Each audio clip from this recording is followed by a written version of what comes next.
Hey everybody, it's Rachel, your very favorite SI for Chem 101. So listen, I wanted to make a video because I know that there are several people who are having kind of a hard time figuring out your calculator for those longer conversion problems that we have. So if you don't have a calculator that shows you fractions and you've been consistently or even part of the time getting answers wrong, chances are it's because you're having calculator error. And so I just want to take a few minutes to show you how to do that. So hang on, let me flip my camera around and we'll work through a problem, okay?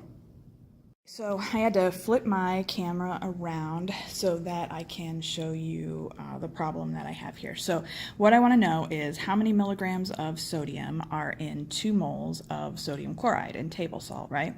So I'm assuming that you already understand how to make the conversion factors and set up your problem for this particular example. So I'm not going to walk through that, but I will show you that the way that I have it set up here is going to go with my moles into my grams into my milligrams. So you can see that I've got a fairly simple conversion factor, but one with variables both on the top and in the bottom. And if I do that in my calculator, let's see here. There we go. See, I can type in the entire thing so it looks like a fraction, and I know that there is a TI 30 calculator, the one that's green and white, that will show it to you like that too. But if you have one that is like this, you can't do fractions. So what you are going to need to do is rewrite out all of your conversion factors exactly the way you're going to type them in. And I know it sounds like a pain to have to rewrite it and do the extra step, but I promise if you've been having a hard time getting the correct answers in class or on your homework, that this is a step that's going to make your answers a lot more likely to be correct. Okay, so what I'm going to tell you to do is basically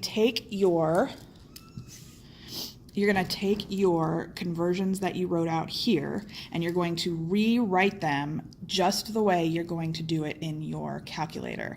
Okay, so I've made one long division line, and then I'm going to bracket everything in the top, and I'm going to bracket everything in the bottom, and that's going to keep everything separate. And then all of my conversion factors, just like I wrote them up here, I'm going to write in parentheses. Okay, so when I enter them into my calculator, I'm going to put a parenthesis every single time I have one written, including one here and one here, before I hit my division sign. And then I'm going to do the same thing for the bottom. I'm going to write every parenthesis that I have written, including this one and this one.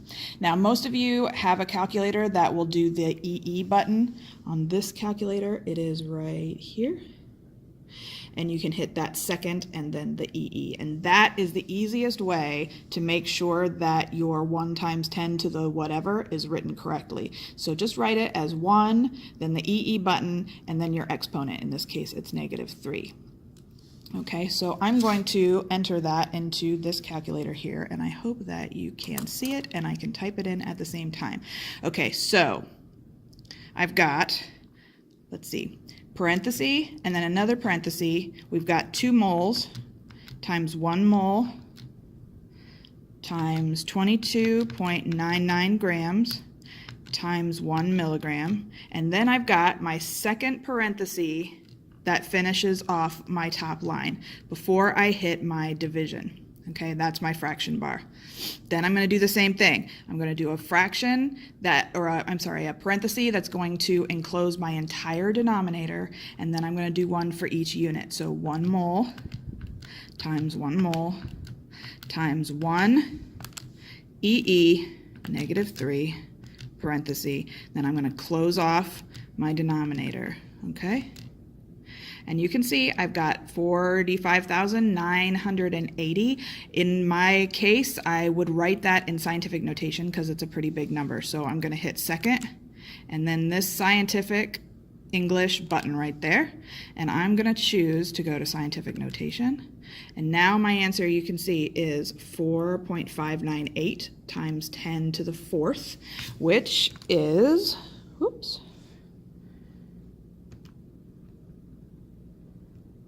the same thing that I have here. Okay, so that is exactly what you need to do. I want you to bracket your numerator, bracket out your denominator, and then you're gonna put parentheses around every single one of your terms. Now, yes, it is fine if you skip those little ones that are in there. Of course, they don't really matter in a division problem. I just put them in there so that you could see the full usage of how I'm doing my calculator, okay? So if you have any other questions, go ahead and let me know and I will try and help you.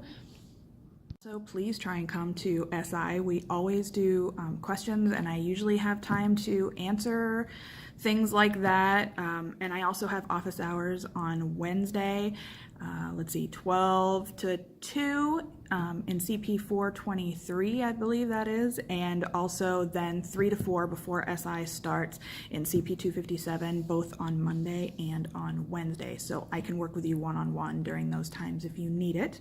Also, Dr. Gnezda has office hours. There's a chemistry learning lab. There's chemistry in La Follette. There's a chemistry tutor that is in CP 204, I think, most of the time in the learning lab.